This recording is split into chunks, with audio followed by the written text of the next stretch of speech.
João capítulo 10. Versículo de número 27. Livro de João, capítulo 10, versículo de número 27. Vamos ler até o versículo de número 29.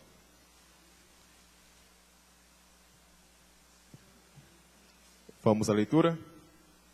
João 10, 27. As minhas ovelhas ouvem a minha voz, e eu conheço-as, e elas me seguem, e lhes dou a vida eterna, e nunca hão de perecer, e ninguém as arrebatará da minha mão. Meu Pai, que mais deu, é maior do que todos, e ninguém pode arrebatá-las da mão de meu Pai. Para fechar o versículo 30, eu e o Pai somos um. Amém? Queridos, nesse versículo nós iremos trabalhar para identificar, para fazer um exame, se de fato nós somos um verdadeiro cristão. No versículo 27, nós iremos encontrar algumas características de um verdadeiro cristão. A obra da regeneração, nossos olhos físicos, nós não podemos contemplar. Eu estou olhando para vários irmãos, mas eu não sei se todos aqui são regenerados.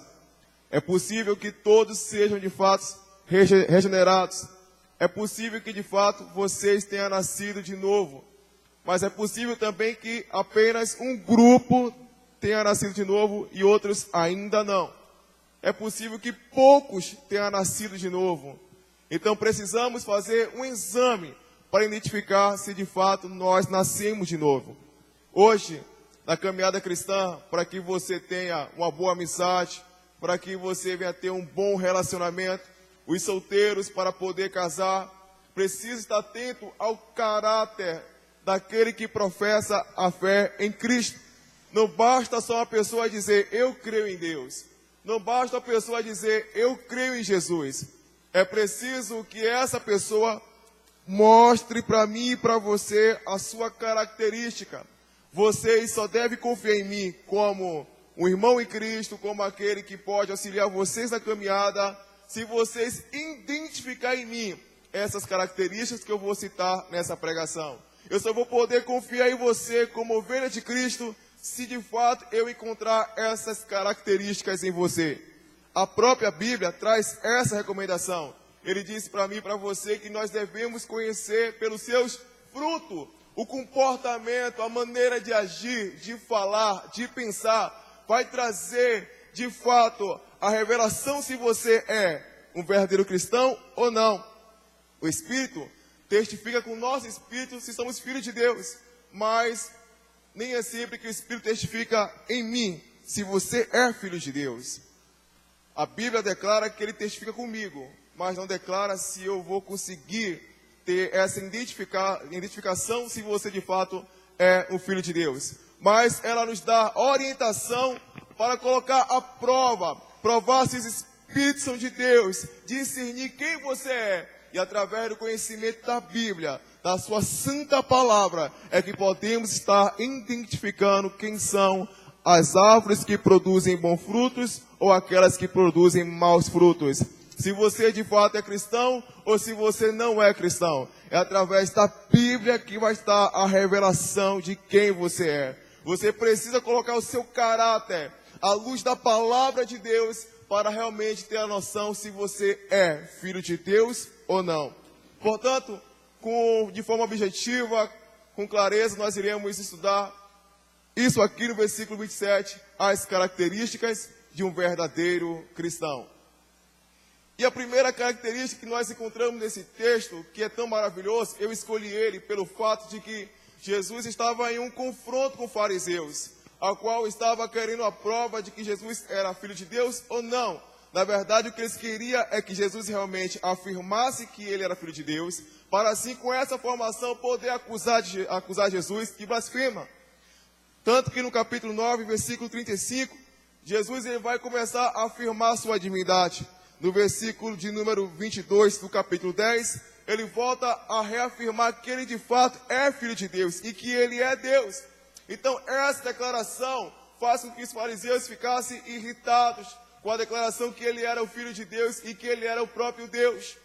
E aí ele vai dizer para os fariseus que não conseguia crer na obra de Jesus porque ele não era ovelha de Jesus. Os fariseus não faziam parte do rebanho que Deus escolheu para salvar. Os fariseus não faziam parte do povo que ia ter a voz do Senhor atraindo ao pecador com o coração quebrantado para si. Então ele vai falar com os fariseus o motivo qual eles não conseguem crer que ele é o Salvador. E ele diz assim, olha, vocês não creem em mim porque vocês não é minha ovelha. E aí ele vai trazer a característica daqueles que de fato conseguem ouvir Jesus como o seu Senhor e Salvador. No versículo 27 nós lemos, as minhas ovelhas. A primeira característica de um regenerado, daquele que nasceu de novo, é que ele é uma ovelha. Aí você pode falar assim, isso é óbvio, mas infelizmente existem bodes no meio do povo de Deus. Existem aqueles que são lobos no meio do povo de Deus. Paulo não avisou a igreja que viria lobos de fora. Paulo avisou que lobos iam surgir no meio da igreja. Paulo não avisou que falsos profetas vinham de fora. Paulo avisou que viria falsos profetas no meio da igreja. Infelizmente, nós temos que estar atentos para saber quem de fato é a ovelha do Senhor e quem não é de fato ovelha do Senhor. Precisamos saber se o irmão que está ao seu lado é ovelha ou se é bode. Precisamos saber se essa pessoa que você tanto conversa é ovelha ou é bode. E a ovelha, ela tem as suas características. A ovelha, ela é mansa. Um cristão que não tem mansidão não pode ser chamado de cristão. O próprio Jesus, no sermão, em Mateus capítulo 11, ele diz, aprendei de mim, que sou manso e humilde. No sermão de Mateus capítulo 5, ele vai mansos. Ou seja, a primeira característica que você nasceu de novo é que você é manso. Ser manso não é ser bobo. Ser manso é ser uma pessoa dócil, uma pessoa amigável. Isso não quer dizer que você não é valente. Precisamos ser valentes para defender a igreja. Precisamos ser valentes para defender a nossa família. O marido precisa ser valente para defender a esposa. A esposa tem que ser valente para defender seus filhos. Ou seja, ser manso não é ausência de ser valente. É ser uma pessoa amigável, é ser uma pessoa dócil, uma pessoa ao qual você tem prazer em se relacionar. Pessoas que você tem prazer de estar junto. Infelizmente, existem pessoas que você não tem prazer de conversar, de se relacionar, que só você em se aproximar, palavras tristes, palavras que vai te abater, você vai ouvir.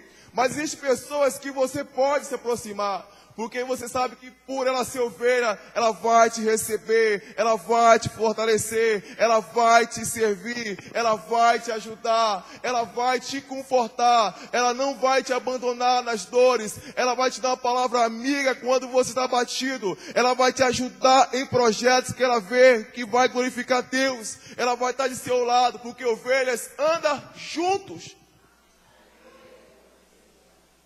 Ovelhas andam em rebanho, não anda separado, não anda distante, não anda em discórdia. Ovelha não anda em contenda. Ovelha caminha juntos. Se está sendo apacentado pelo sumo pastor, o pastor apacenta em uma igreja, não é um povo só, nem uma pessoa só. Ele apacenta um povo e não um indivíduo. Se não é um indivíduo e sim um povo, precisamos estar juntos. A característica de um verdadeiro cristão é que ele é ovelha. Ele tem comunhão com os irmãos. Ele serve os irmãos. Ele ajuda os irmãos. Ele está pronto para orar, para ajudar os irmãos. Ele não foge da luta. Ele está junto com você na luta. Característica de ovelha. Essa é a primeira característica de um cristão. Se você não gosta de comunhão, se você não gosta de estar junto, se você não abraça projetos que vão glorificar Deus, se você gosta de andar, eu ando sozinho, eu nasci só, vou viver só, você precisa examinar, porque esse tipo de comportamento não é de ovelha.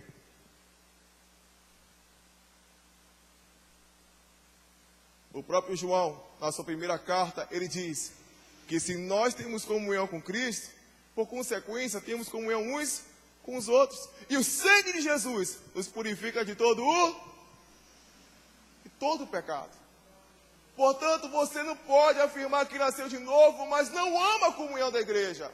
Você não pode afirmar que você nasceu de novo, mas não quer estar junto com o corpo. Eu nunca vi uma mão sobreviver fora do corpo. Eu nunca vi um pé sobreviver fora do corpo. É preciso estar juntos.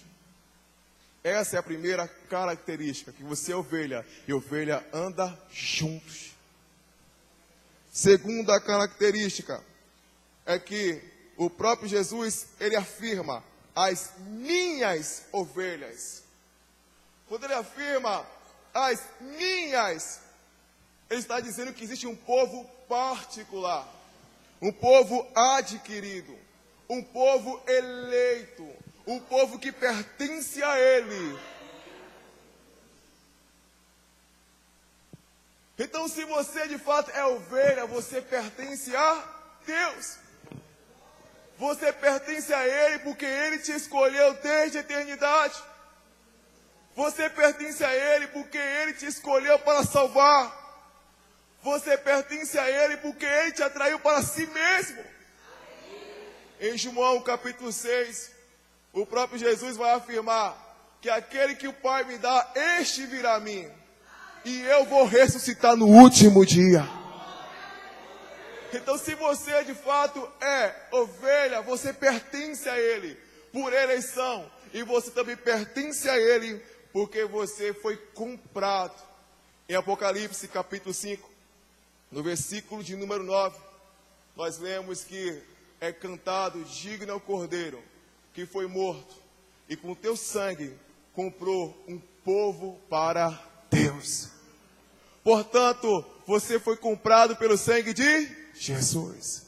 Você pertence a Ele, e ninguém jamais poderá arrebatar das mãos dele.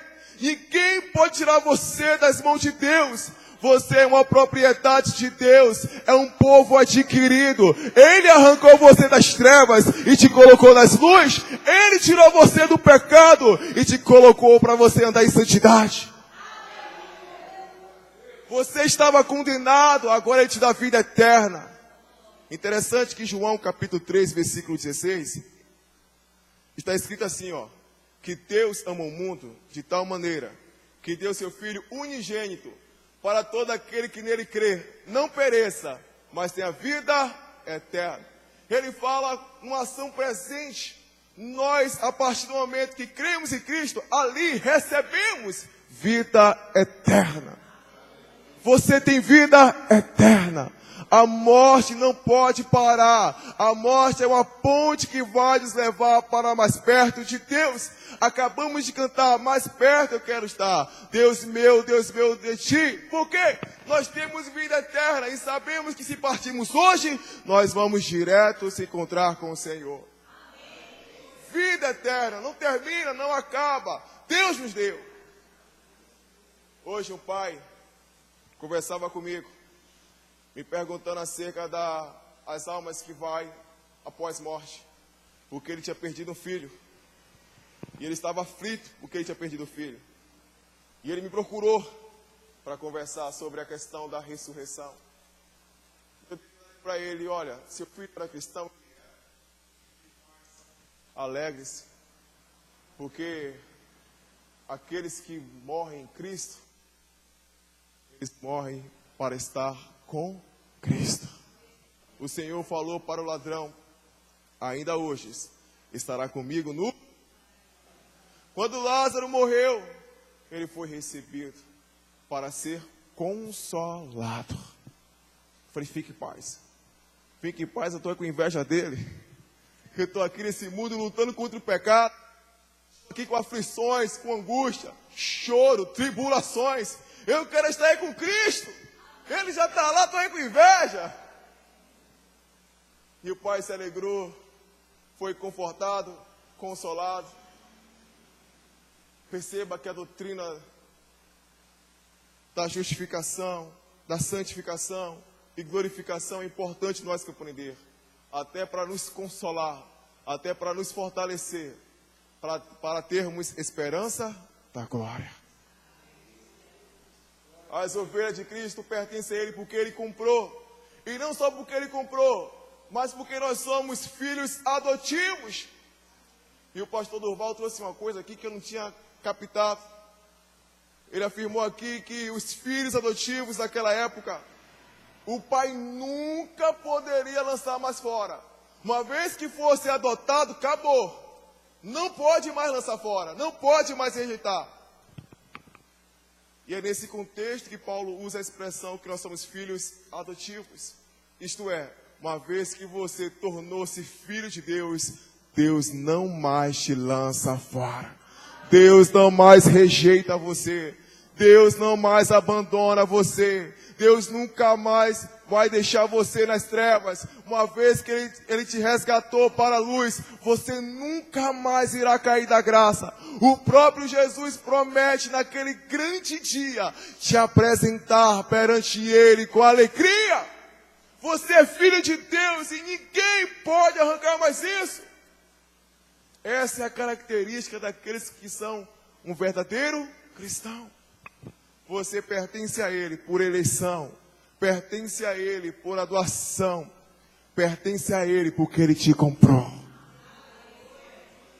Ninguém tira isso, ninguém apaga isso, ninguém arranca isso. Terceira característica é que aqueles que de fato são cristãos, ele ouve a voz do Senhor. Ele diz: as minhas ovelhas ouvem a minha voz. Ouvir a voz do Senhor é confiar na sua palavra. Ouvir a voz do Senhor é ouvir o Espírito Santo te convencendo quando você está andando em caminhos errados. Ouvir a voz do Senhor é ouvir o Senhor dizendo: vinde a mim, e você vai. Ouvir a voz do Senhor é Ele dizer: quem tem sede, venha, e você vem. As ovelhas de Cristo, o verdadeiro cristão, ele ouve a voz do seu bom pastor. É impossível você afirmar que você é cristão e não dar ouvido à palavra de Deus. É impossível afirmar que você é cristão e não tem prazer na lei de Deus, pois é nela que Deus fala conosco. É impossível você afirmar que você é cristão, mas não tem prazer em ler a Bíblia, em examinar a Bíblia. Aqui é a palavra inspirada, soprada pela boca de Deus. O mundo foi criado pela palavra de Deus. Todas as coisas obedeceram à palavra de Deus. Os verdadeiros cristãos, eles ouvirão a voz de Deus e seguirão.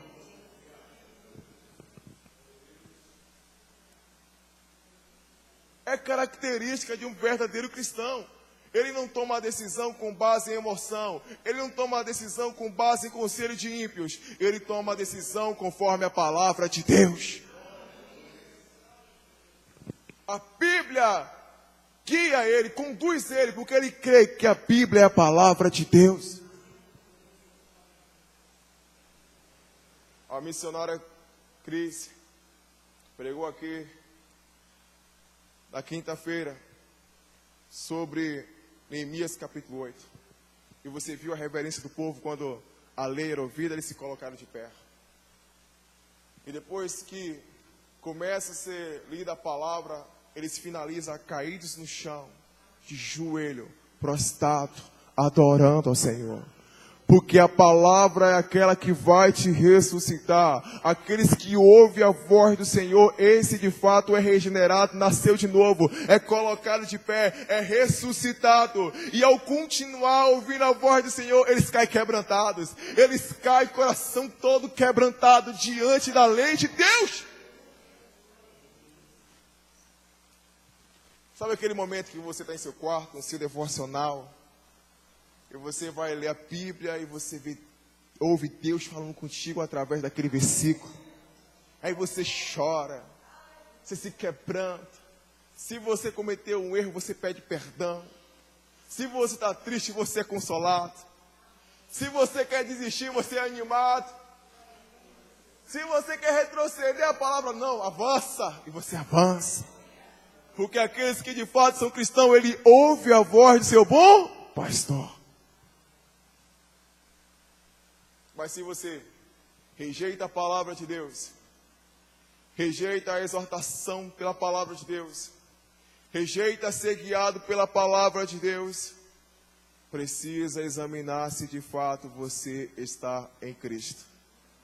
Precisa analisar se você realmente nasceu de novo. Quarta característica.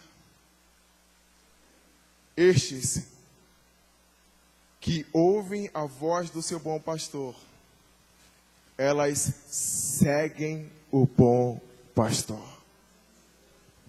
E aí, quando se fala de seguir a Jesus, irmãos, eu me lembro que antes de eu confessar Jesus como meu Senhor e Salvador, existe um versículo que me impactou e ali eu fui atraído pela graça. Eu estava em casa, pense numa prova, irmão. Família destruída, pais separados, uma prova. E por eu não ter o que fazer, eu comecei a ler a Bíblia. Não tinha o que fazer, eu fui ler a Bíblia. Tinha uma Bíblia em casa, então eu comecei a ler a palavra de Deus. Minha irmã, que tinha sido da Adventista, me recomendou que eu lesse Provérbios, depois Salmos, e aí depois, para os Evangelhos. Já tinha lido Provérbios, já tinha lido Salmos, e fui para os Evangelhos. E lá, eu vi o custo do discipulado. Aquele que quiser seguir após mim, negue a si mesmo. Tome a sua cruz, siga-me. Se você de fato é um cristão, você vai começar a ter uma vida de renúncia. Negar a si mesmo é renunciar. É lançar fora tudo aquilo que te impede de ter comunhão com Deus. É renunciar a ser guiado por esse mundo. É renunciar aos seus desejos carnais para agradar a Deus. E em muitos casos é renunciar a conforto para servir ao Senhor. Se queremos ser de fato discípulos de Jesus, temos que negar a nós mesmos. Temos que tomar cruz, e cruz fala de morte. A cruz fala de morte. Temos que morrer todos os dias. Para os pecados, para as vontades, para os desejos.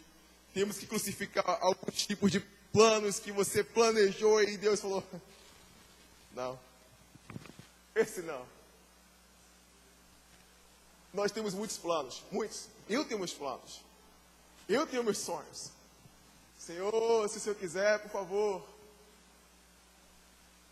Em muitos casos, em muitos planos, para servir o Senhor, eu tive que colocar uma cruz. Eu tive que renunciar. Eu tive que morrer para esses tipos de sonhos. Para que eu pudesse seguir a Jesus.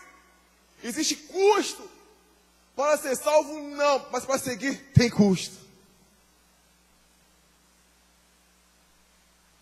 Para ser salvo, é tudo por Ele. A salvação é uma obra de Deus.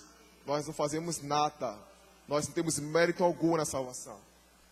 Mas para seguir Jesus, existe um custo. Existe que você tenha desejo de se entregar, de se lançar. Quem segue Jesus tem marca do Evangelho. Quem segue Jesus tem um selo do Espírito. Quem segue Jesus, a vida dele vai demonstrar as cicatrizes que ele tem ganhado por seguir a Jesus.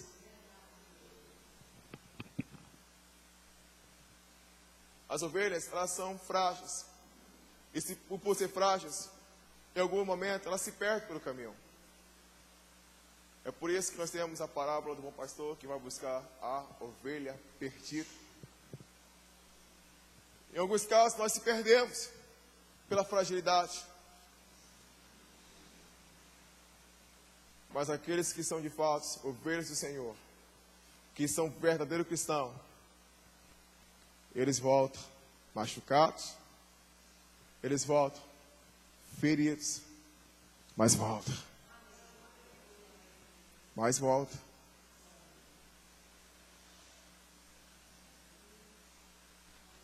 Ele chora, ele passa por aflição, mas ele continua seguindo a Jesus. Ele cai, mas se levanta e continua seguindo a Jesus.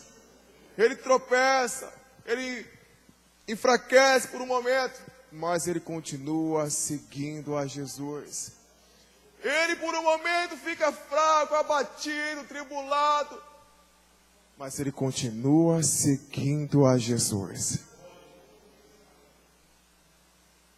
Quem segue a Jesus tem que entender que tanto na vida em abundância, como também em perseguições, em alguns casos até perigos e morte, ele tem que seguir a Jesus.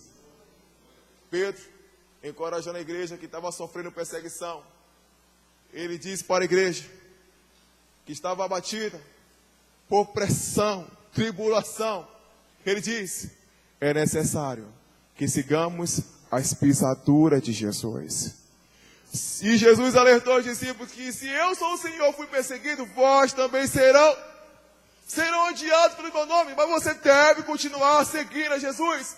Serão apedrejados por causa do meu nome, mas você deve seguir a Jesus. Serão caluniados por causa do meu nome, mas você deve seguir a Jesus. Seu pai pode se levantar contra você, sua mãe pode se levantar contra você, mas você deve seguir a Jesus. A sua família pode se opor a você, mas você deve seguir a Jesus. É o custo do discipulado. Não é possível você ser cristão em leves, mas muito leves problemas. Leves. Você não quer mais ser cristão. Você quer negar Cristo como seu Salvador. Você quer retroceder. Eu fico triste com pessoas que dizem assim para mim: quando eu era do mundo, minha vida era melhor. Não tinha problema. Agora que eu virei cristão, as coisas pioram. Claro, lá atrás você estava morto, não sentia dor. Agora você está vivo, então você sente dor.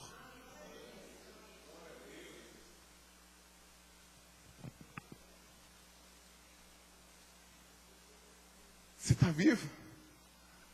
E sinal de que você está vivo é que você sente dor. É por isso que lá atrás você não sentia nada. Mas agora você sente. Porque você foi ressuscitado. Estava morto, mas Deus te reviveu. Um cristão, ele segue a Jesus. Mesmo em meio à tribulação. Porque ele sabe que no versículo 28, Jesus disse: e eu lhes dou vida eterna, e nunca hão de perecer, e ninguém as arrebatará da minha mão. Deus segura, Deus guarda. Irmão, as pessoas não notam. Jesus diz: ninguém arrebatará da minha mão. No versículo seguinte, ele fala: ninguém te arrebatará da mão do meu Pai.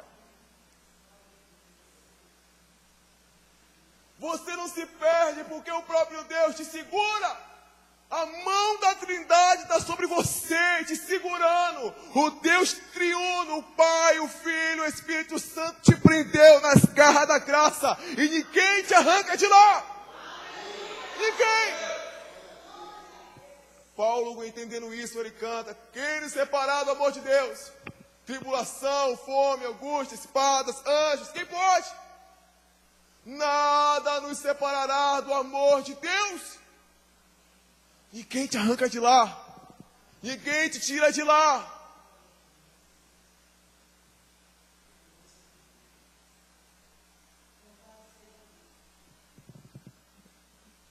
Esse é o povo que herdará os céus. Esse é o povo que vai ter dos seus olhos todas as lágrimas enxugadas. Esse é o povo que ouvirá do Senhor: vinde benditos do meu Pai, entra e descansa no gozo eterno. Esse é aqueles que estarão nas bodas do Cordeiro. Esse é aquele que estará eternamente cantando, adorando, vivendo com Deus. É este povo. O povo de Deus tem essas características. E para fechar, para que a gente fique consolado e ao mesmo tempo com temor,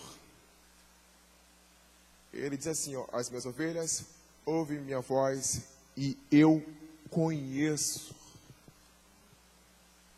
Você pode me enganar, eu posso enganar você, mas eu não posso enganar a Deus. Ele sabe quem você é.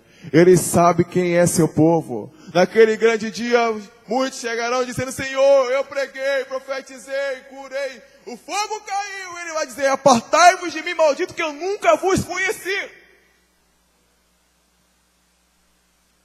Deus conhece quem são os seus. Isso gera temor e alívio. Temor porque precisamos examinar. Ele nos conhece, não tem como enganar ele. Alívio porque ele conhece e ele se compadece dos seus. Ele olha para a nossa estrutura, lembra que somos pó e nos fortalece, nos ajuda. Ele conhece quem é seu povo, porque ele sabe que o seu povo ama a comunhão com ele, ama estar na presença dele, ama a lei dele, ama ouvir a voz dele, ama estar perto dele. Canta que mais perto quer estar dele. Ele nos conhece, irmão.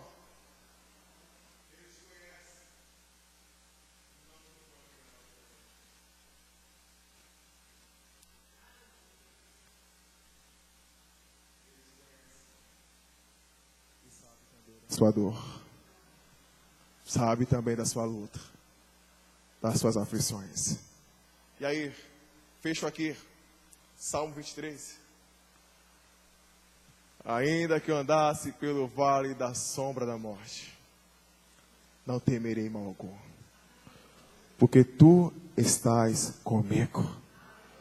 A tua vara e o teu cajado me consola.